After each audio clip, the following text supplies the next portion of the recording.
anakwenda shuleni, anafanya kazi, mwisho wa mwezi anapewa 500 yake, anaweka hii hapa ya kodi, hii hapa ya chakula, hii hapa ya umeme, hii hapa ya usafiri. Nyinyi ni nyumba mnaleta tu zesheni bana. Kodi unatakiwa uwaambie wenzako ni mwezi mmoja. Nitakupa hiyo miezi 6, nitakupa haya. Nitawapeni. Nimeshtaki bwana.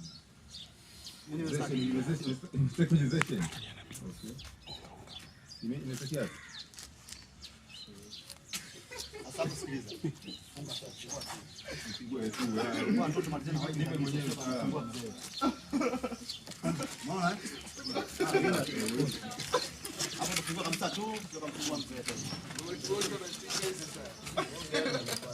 Akanikumbusha mbali hizi unajua za katikati hizi.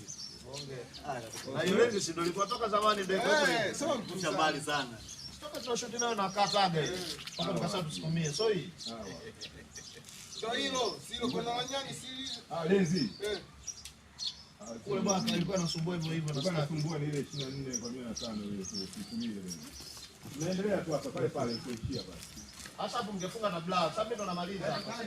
Kaume kapigane nao, test kama chuma kimekolea au ni poda, ni kitu gani ni wewe mwenyewe. So unakuja unanionea bwana. Nisikilize mzee. Nakupa siku 3. Sawa. Hujatoa hela ama kwa nyumba yangu.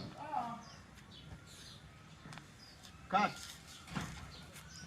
Tayari. Tunaenda Nairobi tena.